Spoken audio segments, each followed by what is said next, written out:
Wait. Welcome. Go. What is up, everyone, and welcome to another exciting installment of the Qué Golazo podcast. We're going to talk about the U.S. men's national team drawing with Canada at home. Just give you some early thoughts. I thought it was unacceptable. We're going to talk about Mexico's big win in Costa Rica, 1-0. Panama doing the business, 3-0 over Jamaica in Jamaica. And, of course, the lights going out in the El Salvador game. I wish that could have happened in Nashville. Qué Golazo pod starts right now. All right, everybody, welcome to the show. I am one of your favorite former U.S. men's national team players, Jimmy Conrad, alongside the magical Heath Pearce, another one of your favorite former U.S. men's national team players. Heath, how are you doing, my friend? Great to see you as always. Hey, Jimmy, I got to be honest with you, man. Last time you went with favorite and I was their second favorite. Now you're putting us level. It's very socialist of you to put us on the same level to our fans. Yeah, I'm just trying to be a good teammate, Heath. I'm just trying to be a good teammate. We're going to get into teammates today, aren't we?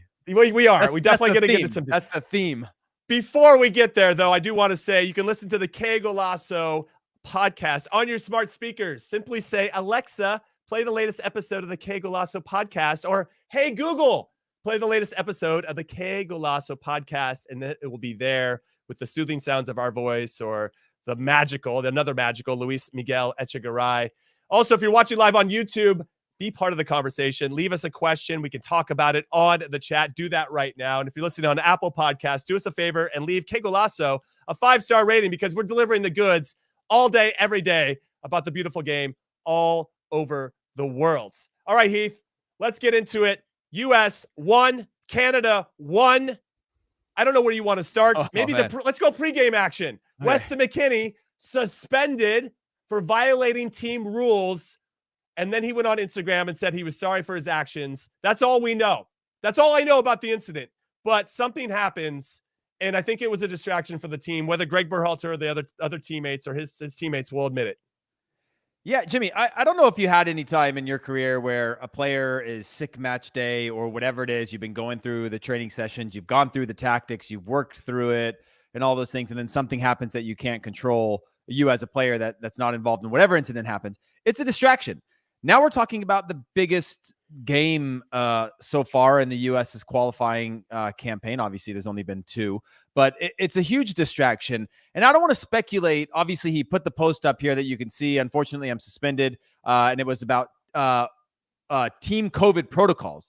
Now, if they're in a bubble, there's a number of things that could be, right? I'm going to assume it was on the more extreme end that he left the bubble, or he left or had somebody in the hotel that shouldn't be, or he went somewhere he shouldn't be that puts others' health and ability to play at jeopardy, than just sort of like meeting somebody in the lobby and giving someone like a hug when you're not supposed to, or like maintaining, safe social distancing. I would assume it's probably on the far end of that, or that there was some sort of public element to it that came into play where he was spotted or seen somewhere that may have a long-term effect. That's me speculating. So of course, don't read into that much, but it's a huge distraction, right? And he's just one, right? Gio Reyna it comes up with an injury. Obviously it's great to have Christian Pulisic back in the team again, but it's just a lot of change for this team. And I know we're going through this and it's going to make them better in the long run. I hope to have to face adversity, but yeah, just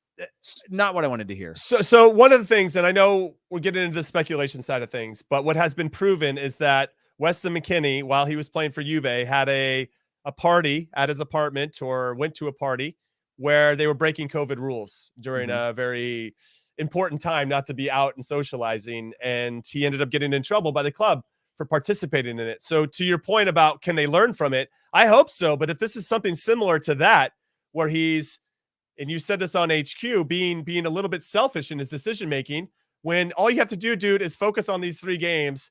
You're in a bubble for 10 or 11 days. I know it's tedious. We've been in there before. We know how hard it can be and how boring it can be and how repetitious it can be. But this is a big deal, man. This, like, qualifying for a World Cup is I know he knows that, but when you're about to make those decisions, those are the things that have to go through your mind. And so what's interesting is the 2 players that we missed, Weston McKennie and Gio Reyna, were probably the 2 players we missed the most in this game against Canada, because we had to roll out other guys. Brendan Aronson, though he scored a good goal and he ended up starting that goal with his good pressure and his good energy, which is one of his hallmarks, and ended up having the good sense of presence to get into the box and finish it off. Fantastic goal. But it would have been nice. Now, Gregg didn't make subs until the 83rd minute. I assume that if he had Weston McKennie or Gio Reyna available, he probably, well, these guys probably would have started, but you would have had Aronson come on in the 65th minute, or you would have had somebody else come on. Instead, we waited till the 83rd minute to make subs, man. So that is really interesting for me. And I feel like there's some dominoes that are falling here in terms of discipline off the field and how that discipline comes and shows up on the field. And then obviously we got our depth tested today. And I'm not going to say, I thought we just didn't kill it, right? Those guys that came in didn't necessarily kill it and own it and make it their own. I actually thought Anthony Robinson was pretty good on the left, but outside of that, there was nobody else that really stood out for me in terms of that. I don't know where you want to go with this. I'm all over the place. I don't really have a question. Just run. My thoughts are that exactly. To wrap up my thought on Weston, I hope he's got a team of people around him that are going to look him in the eyes and talk to him honestly and say, you are not better than a single player on this national team, on your club team, or anybody else. You are not above the law. And Jimmy, you and I have played with plenty of players, have a night out, you sneak out, nobody says anything. And I'm not saying that's what he did, but I'm saying we've all had players that needed something that, in a different time period or whatever. Maybe we know some that have gotten in trouble for it, and others that don't. But people I love it. Keep them nameless, Heath. Yeah, keep them nameless. Everybody needs something different to prep for a game or take their mind off, to unwind. Michael Bradley was my roommate. He watched soccer all day long on his laptop. I would watch movies. That was what we did. We typically didn't go anywhere, but we had two different ways of decompressing. Other people have other ways of decompressing. But when you're in this crucial phase and the world is so different the last year and a half, and I know it's hard, and I know that you feel stuck inside, especially he's a social butterfly. He just loves to be out and about. It's hard, but you've got to figure out a way to put the team first. And again, I'm speculating on whatever it was. Maybe I don't know. Listen, he said sorry for his actions. So there was clearly something. I mean, there is some speculation in terms of the degree of the severity of the action, but clearly it was enough to invoke him, not even dressing, not even being in the 18. Because if it was just like I showed up 5 minutes late to a meeting or whatever, he just wouldn't start potentially, right? But it wouldn't be him not being a part of the 18 at all. Yeah, I've had teammates not start because they were late to the pregame meal or late to the pregame meeting, things like that, where it's like you have to make a statement for the wider team and you keep it in house and no one knows about it. But yeah, to get back to the team, I still think we have enough depth to beat Canada. Yeah, but Canada, who I thought tried to play at home against Honduras, they tried to open up. They tried to play a little like with a rhythm and a flow to it. Atiba Hutchinson kind of on the ball more often. Scrapped all that and said, you know what? Let's go back to what made us good this summer, and we're going to fight. We're going to fight for every single thing. And then when the game settles down, we're going to have enough quality players on the ball, whether it's Junior Hoylett or Alphonso Davies, who was by far the best player on the field. Every time he got the ball, we just talked about this on HQ. You go, oh man, something might happen with this guy. And that's just a level above. When I see Christian Pulisic at his best, I feel that same way, whether it's at the club level or national team level. But when he's not, it's nowhere close to what Alphonso Davies is, who also wasn't at his very best tonight, but still showed. And so I think the U.S. has to go back to what made them good this summer. Mexico in 2 finals. Mexico was better. Honduras in the Nations League semifinal. Honduras, I thought, was better than the U.S. But the U.S. said, you know what? Roll up our sleeves. We're going to fight. We're going to scrap. And we're going to, and somebody on this team, Weston McKennie wasn't great over 90 minutes this summer. But what he did is he came up with the big play when he knew everyone around him was willing to fight and scrap for every single ball and keep them alive in matches. And that, I think, paid off. And that was what earned my respect for this team. Because on paper, again, individuals, phenomenal players. Yeah. I literally wake up as early as I can, sneak downstairs away from my kids so I can watch these guys play on the weekend. Because they play on clubs where you can readily get the games. That's how good they are. So it's not a disrespect to them. Right. It's about converting that into tangible results for this national team. And I think that goes back to what it takes to qualify. And Canada did that tonight. They were willing to scrap. They were willing to fight. They were willing to make it difficult and go, you know what? Let's put our egos to the side. We're just going to sit back. Let everybody talk about 20-something% possession. We don't care. We've now left the U.S. with a point on the road, and we are going to be able to continue our journey over a number of games. And on top of that, not only did they get a point away from home, they've also frustrated the U.S., right? They're making the U.S. doubt themselves. They're going to go home, not necessarily as champions, Robin Russell comes in and says Canada might put themselves in a good spot if they win their last group game. They could be in third at this point behind Panama or close to Panama and right behind Mexico, which is a very good point. And I want to give, like Heath, I want to give some praise to Canada for their performance because they had tactics. They didn't start David. They didn't start Buchanan, two of their best attacking young players. That's crazy, by the way. That's crazy. They brought him. It's crazy. And it worked because maybe to your point, Heath, they put out guys that are going to fight a little bit more than those two. They're going to put guys that are just going to make it a little bit more difficult for Anthony Robinson and Dest to have to bring the ball up, and they're just going to get fouled, right? Pulisic got fouled within 10 seconds in the game. Like it was going to be one of those types of chippy affair. And that's when you can't run with the talent that you're playing against. You just start to foul them. You start to break up the rhythm. And I thought Canada was pretty good and pretty spot on. And then they got to bring on those talented players when the game was in the balance, and they almost stole it and won the game itself and got all 3 points. Now to Jose's point, Jose said earlier in the comments that there's still plenty of matches left to go. And for sure, I think we know that. We're going to sit here and say, hey, with the benefit of this being an ocho, the ocho instead of the hex, is that we've got 14 games in total. We're down with 2. We only have 2 points. We have 12 games left to go. More than enough time to get back into it. I think the big concern for us is how we're playing and what we're seeing when we're out there. How are we solving problems or lack thereof? And then Antonio says Gregg's got to go. He says Gregg's got to go. I think it might be a little bit too early for that. It's going to be a very hard game, and we're going to have another podcast and another preview for you guys with regard to the Honduras one, which is coming up next week. But yeah, crazy. Can I say something real quick? Yeah, go for it. Just so everybody knows, I am not expecting these guys to play at a world-class level in these qualifying things. But why not? But why not? But why not?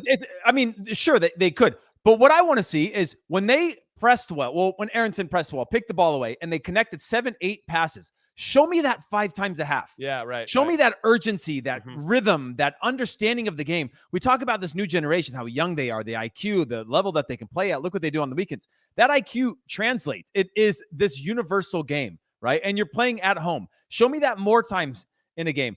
Tyler Adams fought really hard tonight. I was happy with his effort. I think he's more of a captain-like material to me at the moment than a Christian Pulisic is. I thought I agree. Yeah. Just to cut in though, that there was one play where Tyler Adams went out of his way to push down Mark Anthony Kaye when we were on the break. Yep. We had a good opportunity. That was a big break. Yeah. It was a big break. And he actually looks at Mark Anthony Kaye and runs him over. Okay, it might be a little soft in some capacity, but his intent was clear, what he was trying to do. And I thought rightfully it was called the right. It was called the right way. It should have been called on him. This is my one issue with Tyler, is that sometimes what we love about him is also his biggest weakness, because he is emotional, because he cares so much. Now he sometimes gets into the shithousery of the game, and that could have potentially stifled an attack that we could have scored on. And that's where we need somebody of captain material. If you want to kick Mark Anthony Kaye, you just got to do it in a different part of the field when all eyes aren't you right next to the 4th official on the sideline. I'm all for kicking the opponents if that's what you want to do, if that's the type of game you have and you want to get into it. Also, he got beat on the sideline. Him and Acosta got beat by Buchanan when he came on. He fouled him. He fouled Buchanan in the box from behind. If there was VAR, they would have looked at that, and that could have been a penalty that saw us lose that game. Now, our team shape is all over the place. If anytime our 2 central midfielders are out on the sideline defending, so there's a whole big different issue there. But that's one of those things where Tyler Adams, I love him. Believe me, I think he's going to be one of our most important players, not only now, but in the next 6 to 8 years. But these are the things that he needs to corral a little bit emotionally so he doesn't lose control of what makes him great. And that's the one thing I'll add, because I do think he's better captain material than, let's say, Christian Pulisic. I want to break this game down into a few moments. Okay? Let's do it. U.S. goes up 1-0. We talked about this on HQ a few minutes ago. There was no. I'm still bitter about it. There was no plan for the U.S. There was no response. Right? We didn't manage the game. We got to manage the game, Heath. Go ahead. Yeah. Keep going. And so I connect those however many minutes until they scored all the way through El Salvador, because it felt like there was this relief that came from El Salvador all the way up to this moment of like, oh man, are people calling our bluff? And now they finally got this goal. There was this like relief. And then there was no plan on like, what happens when we score? And what do we do when they bring in their super subs? And should we press or should we drop? Should we grind this out? Should we counterattack? What is our solution? Where's the next goal come from? How are we going to keep this at zeros in goals against. It just seemed like there wasn't this plan, right? And normally you see a team that's ready and tuned in together where they go, okay, it's over now, right? We're going to make your lives really hard. You made it hard for us. We've broken the deadlock. Now, good luck. We're going to do this, and this. And it didn't seem like that. Now, my second part to that, Jimmy, and I want to get your thoughts on that first part. Second part is, had the U.S. actually responded well there and just grinded out a result, 1-0, no problem, 3 points, would you be critical of the performance? Or, again, I'm speculating on a huge window of time, but I'm saying, would you be like, that's it, it's good? No, I would have said that was a very professional performance by a young team. I think that would have been the narrative that came out. And when we went up 1-0, I was here. We got it. All we have to do now, because if you want to unlock a team that is sitting all 11 players behind the ball, letting your center backs and your back four have the ball kind of in non-dangerous areas, but they're sitting way back and looking to counter, and they've got some excellent players to counter, most notably Alphonso Davies, who I think we could both agree was man of the match. Mm-hmm. When you go up 1-0 on a team that's sitting back, you are in dreamland, baby, because now you can sit back and do the same exact thing that they're doing to you. And now they have to chase the game. Now they have to create pockets of space, which is not something they were built and set up to do. But we let them score so early after 7 minutes, we barely made them suffer. On top of that, the goal they scored was so goddamn easy. The fact that you could have a guy that runs from midfields and Yedlin could see him and he runs behind him. Now, Yedlin needs to have a better starting position. First, no pressure on the ball. Better starting position from DeAndre Yedlin. Miles Robinson, who I am a big fan of, he's got to be able to see that run and the ball at the same time. Yedlin's pointing to his left as if Robinson should be coming over or whatever. But Yedlin's still with him. And then Yedlin's just watching the ball, which means at least the minimum you can do is cut off if you're going to step out, cut off the angle at least. Right. No. There's a couple things. I mean, there's plenty of players to blame, but yes, Yedlin's in there for sure. His starting position wasn't good, especially when you can see the whole thing unfold and you have one of the most talented attacking players on the field. Just drop off and give the guy the ball in front of you if you're feeling a little bit of that nervous. You don't have to take a chance with a higher line. Miles Robinson, for me, at least has to get a little bit closer, because by the time it took him to get over, to slide over, he just wasn't involved in the play. And then John Anthony Brooks completely loses his mark. I don't even know how that was possible, that we could go from a ball that went from a center back to a left back down the line to an obvious pass that everybody can see to a cross where a guy can tap it in from 6 yards. Completely unacceptable. I won't even have to hide or mince my words or try to hurt. I'm not worried about anybody's feelings at this point because it's just so incredibly unacceptable. And it gets to your point, though. What were we doing to manage that? We didn't have to step that high. We didn't have to create those gaps.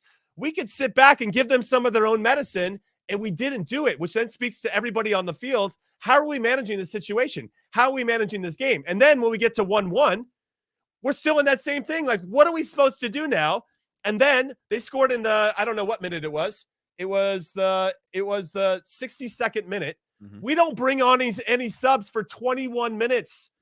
You're not giving the guys on the field that are clearly tired any tools or any new fresh blood or fresh energy to solve some of these problems, even to come on as a sub and say, listen, like when I saw Christian Roldan run on, he comes on, he tells Pulisic something. You're giving him in-game tactics. How are we going to solve this problem? Instead, you let these guys hang out there for 21 minutes because what's happening? Listen, we're friends with Gregg. We've known Gregg Berhalter. We've played with him. We know what he's all about, but he's not, just because he's our friend, he's not free from criticism because he has this role. And those 20 minutes were absolutely crucial. And I think he bottled it. I really think he bottled those 20 minutes. I fully agree. And Jimmy, you mentioned the best thing you can do for a team that's going to sit back is score that first goal, right? Right. Part two to that is what you just mentioned. Bring on fresh legs. Because when you've sat back and I think Antonio says, I think Gregg has lost the dressing room. I'm pretty sure Antonio also said Gregg out a few minutes ago on this whole thing. I don't know if he's lost the dressing room. Again, it's really hard. I know that we want to connect this to everything else, and I'm just going on a tangent here for a second. But 14 games, that's 7 at home. That's now you have 18 remaining points, right? Is that true? Yeah, 18 remaining points at home. 18 plus your 2 points now probably gets you in a world. I'm not saying they're going to win 6 straight because I don't think they will. But I think along the way, if you can get 4 of those or 5 of those, you're still in a really good position. So I'm not worried about the dressing room. I think there's some maturity that needs to come with some of these players, some egos that need to be checked. I think some realizations that, oh man, this like invisibility, this cloak of invisibility that we had all summer long isn't real. and it's wearing off. And there's going to have to be more that we have to do to win games because there's a lot of things they can't control. But I go back to that second point again is fresh legs. This is all on Gregg Berhalter here. Fresh legs. Jimmy, I go back to one moment in my career where I played against Spain away in Santander. We defended for the entire game, and then we gave up a goal in the 80th minute. You know why? Because we were exhausted, Jimmy. We ran and ran and ran and ran, and we did doggy side to side. And it's not just physically that sucks. It's mentally is even worse because you're like, what am I even doing out here? I'm just playing defense. This is playing the game. And then you realize like, oh, there's obviously qualifying is one thing, but there's points on the road. There's something to play for. And that just resets you. But that doesn't mean that your legs aren't more tired, that you've given up possession. Do you know what it's like to have 20-something%? I mean, obviously you do, but like the ball goes back and forth. And that's you having to shift over and over and over again. And then the U.S. was trying to hit long switches. And even though they were under-hitting the first few, you still have to shift and make these sprints and put out fires and all these things that after a while, you're mentally and physically done, right? You're done.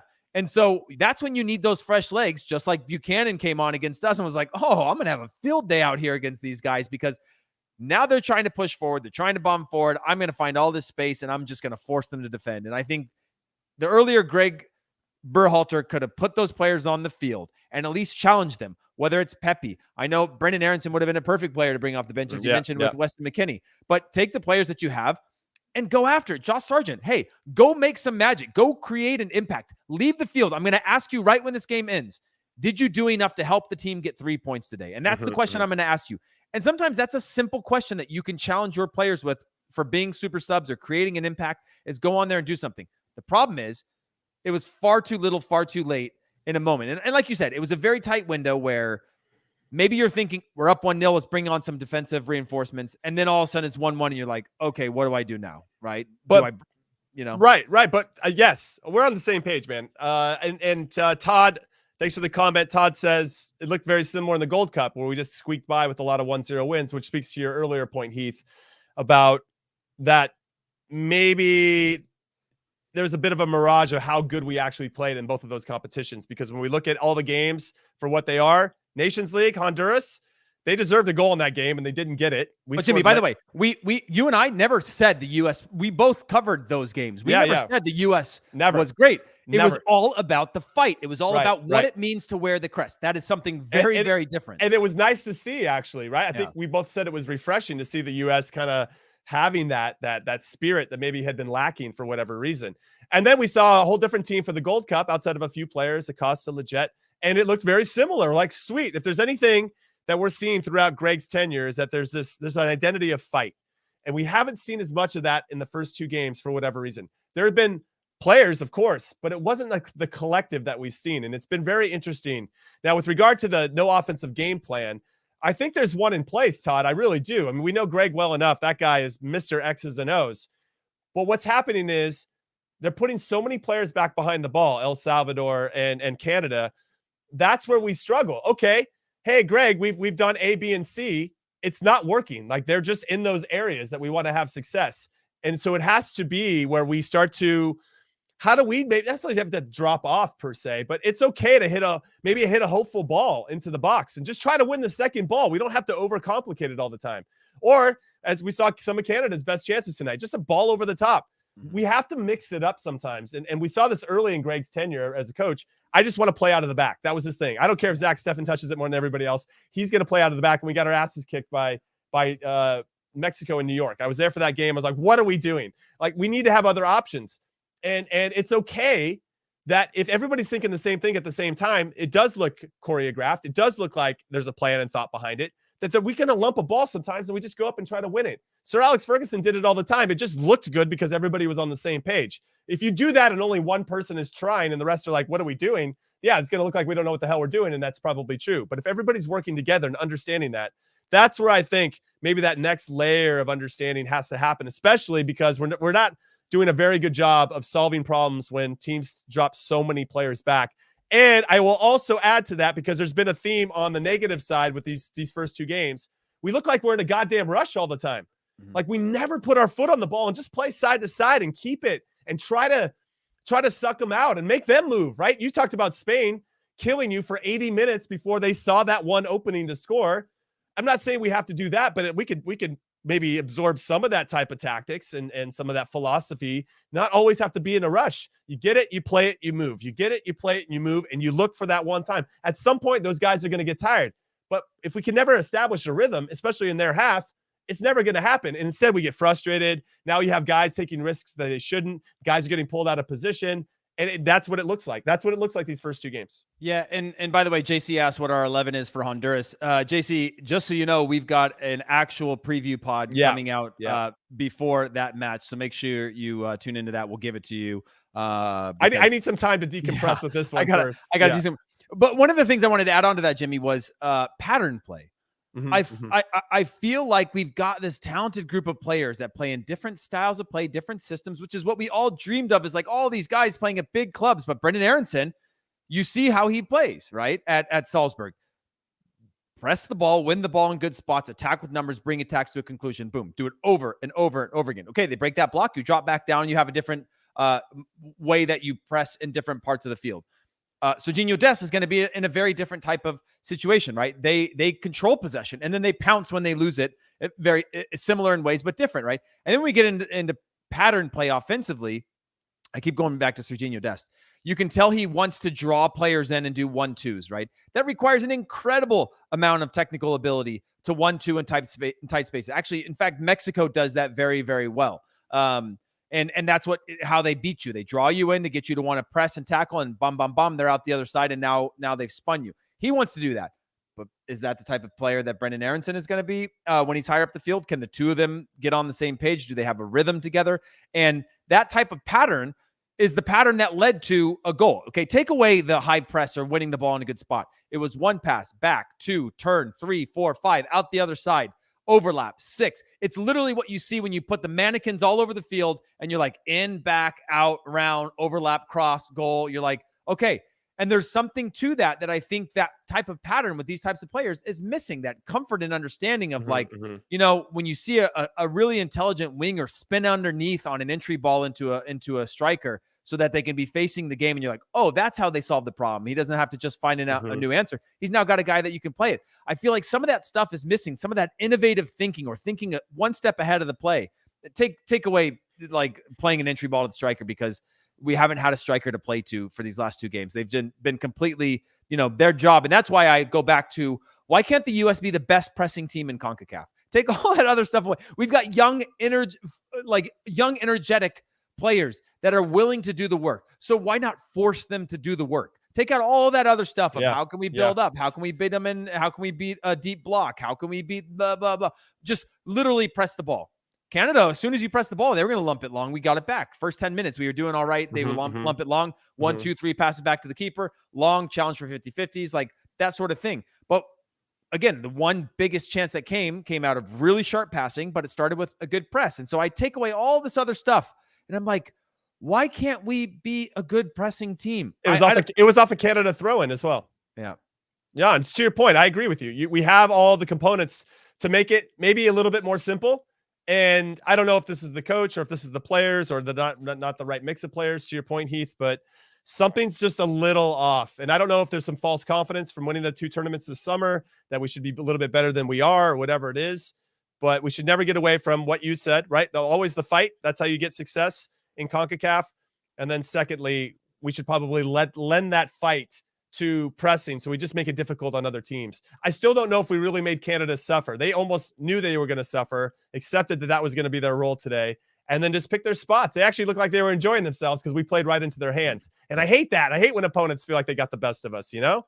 So anyway, we're going to take a quick break, but the one theme I'm going to end it on a silver lining here, we'll come right back, is that we still haven't learned how to lose. This group still, even if they don't play well, we're not losing games. And that's the first goal we've given up in the run of play in 7 straight. So there's some silver lining. I'm just going to throw it out there. We're going to take a quick break. When we come back, we got all the other games from CONCACAF to dive into. All right, welcome back. Me and Heath Pearce getting after it. I think we're a little heated. I'm sweating over here. I don't know about Heath. I'm dehydrated. If I put both of my legs under this chair, one of my hamstrings is going to cramp. That's how heated I am right now. I feel like I'm literally playing in a CONCACAF game today. Got a lot going on in my head. So I'm going to give you the scores of the games, and I want you to just dive in. I assume you're going to start with Mexico, but I'll just give them out there for you anyway. El Salvador took on Honduras, the same spot that they played against the U.S., the only team to host their first 2 games at home in this qualifying phase. It was 0-0, and the lights went out for 12 minutes. So that's pretty ridiculous. We can jump in there, but a good result, I'd say, for both countries. I predicted a draw, and it was a draw, so I was happy with that. Jamaica, though, welcoming Michail Antonio in particular, one of the most informed strikers probably in the world, but definitely in the Premier League.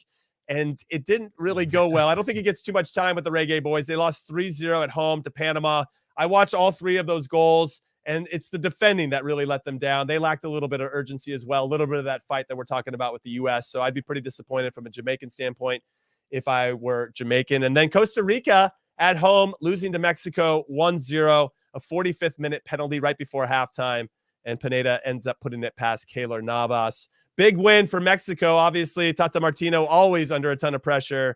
Pretty impressive performance from El Tri, and now they're on top of the qualifying phase with 6 points after 2 games.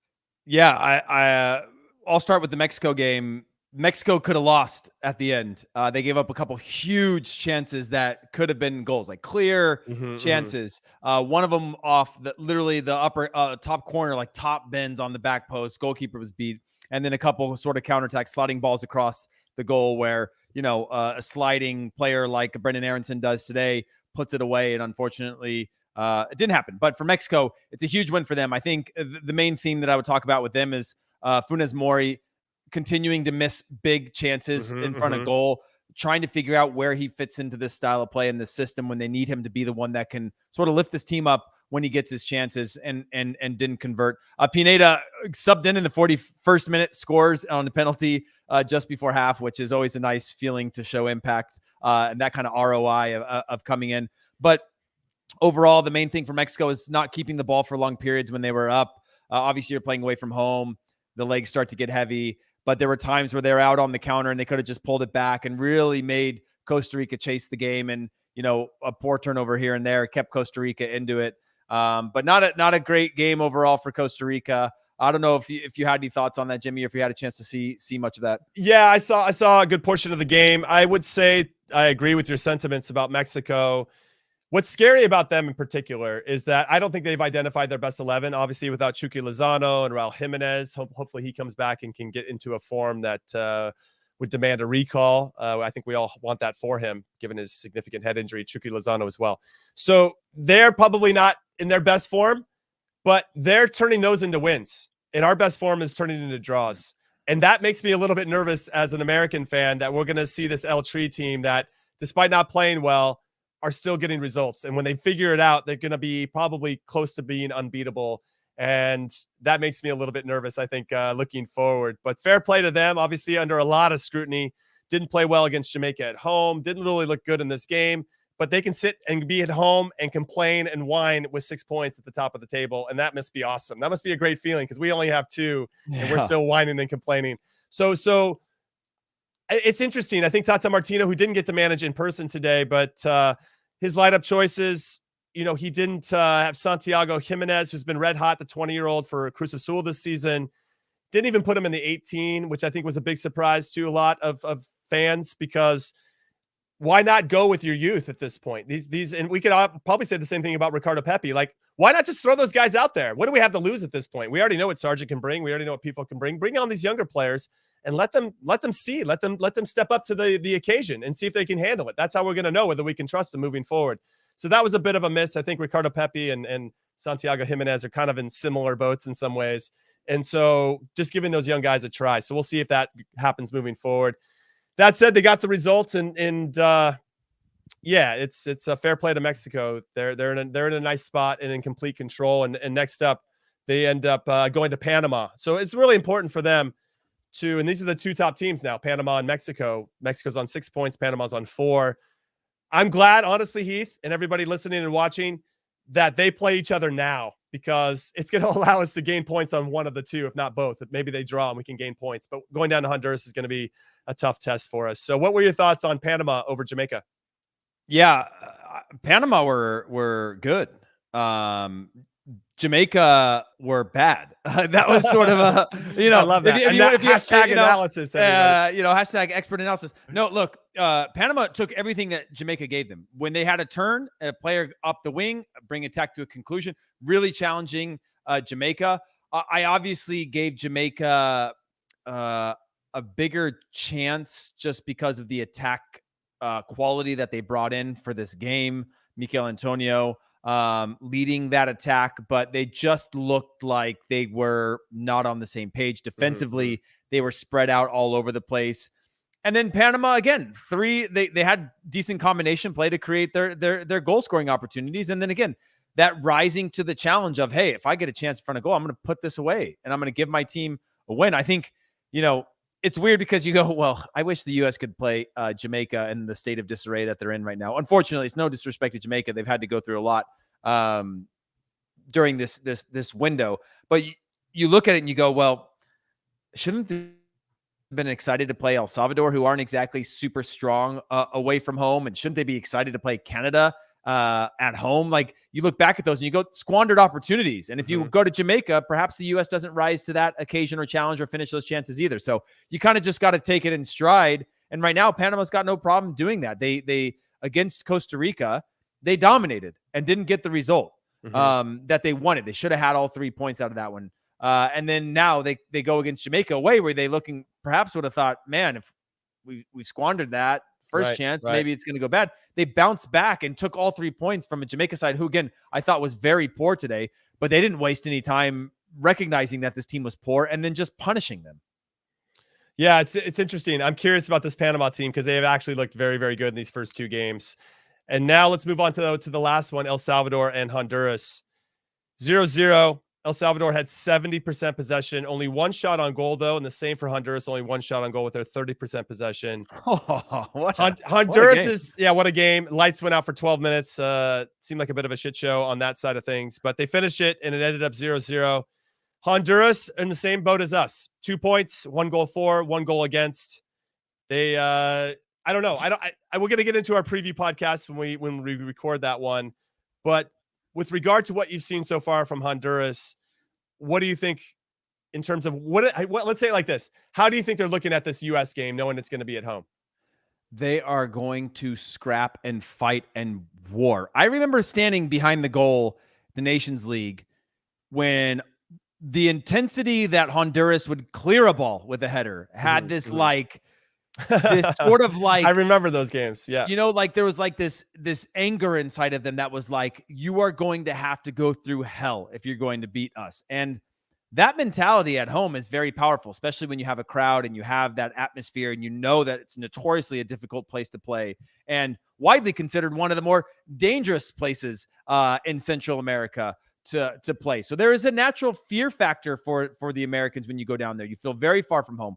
And when you add that fight to the game, you can quickly, and again, the U.S. was outmatched in the last qualifying campaign against these guys. Ended up Bobby Wood scoring to bring it back level. But for long periods, they were suffering, and it looked like Honduras was going to come out on top. I don't care who Honduras puts on the field. Right now, they have this never say die attitude, and that's a tough thing to prep for, to coach against, or to assume that you can beat, whether home or away. And I think the U.S. is going to have to look at that and go, we're going to have to go punch for punch with these guys. And maybe that ends you in a point. Maybe that ends you in 3 points. But at a minimum, if you're not willing to step up to that energy level and to fight them at that level, who from this U.S. side, when you look, we're going to get into it, but on the preview pod. And so I don't want to say too much, but I'm just looking at it going like, man, I don't know who right now wants to go down there and play against Honduras. No, I agree with you 100%. I've been down there before. In 2009, we qualified for the 2010 World Cup. It should have been 3-3. It ended 3-2 because Pavone missed a penalty, thankfully, so we qualified then. It was a fun celebration, but it was a very, very difficult game. All right, everybody, we finished up on match day 2. I'm going to give you the standings, and then Heath Pearce, I want you to give me your final thoughts about what we've seen over these last 2 match days. Mexico's on top. 6 points, 3 goals for, 1 against. Panama is in second on 4 points, 3 goals for, 0 against. Look at Panama doing on both sides of the ball. Canada on 2 points, 2 goals for, 2 against. They're currently in third. Honduras in fourth we're tied with them. 1 goal for, 1 against on 2 points. El Salvador, no goals for, none against. They have 2 points as well. Costa Rica with only 1. And Jamaica have lost their first 2 games, 1 goal for, 5 against, -4 goal difference. Jamaica has a lot of work to do if they're going to turn this around. So Heath, now I throw it to you. What's your biggest takeaway from these first 2 match days?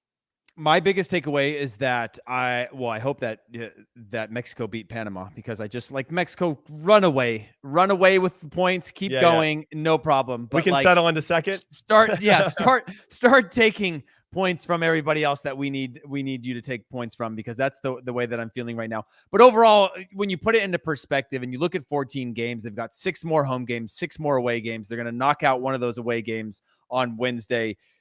You start to have a better picture of like, this is a marathon, and this is a lot more like you see heading towards what you have in CONMEBOL qualifying in South America, where it is a marathon, and you've got to be really, 7 or 8 all the way through that qualifying, and you'll be just fine. You don't want to have big peaks and valleys. And I think the U.S.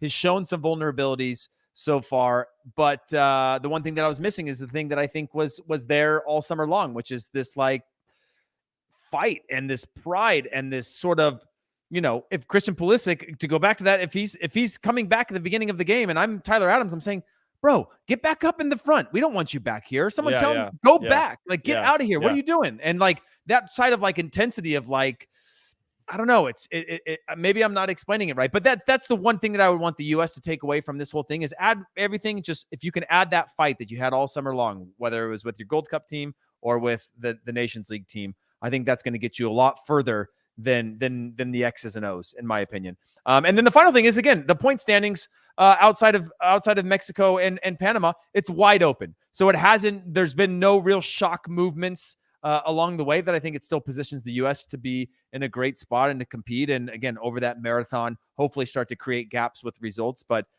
it certainly has to start with something on Wednesday. Well, with regard to the United States, from your lips to their ears, Heath Pearce, and with regard to the standings, as you mentioned, as Jesus mentioned earlier, there's still 12 matches left to go. So plenty of points at stake and on the table. So that's it, everybody. Thank you for watching and listening. Follow the Qué Golazo podcast on Twitter at Qué Golazo Pod.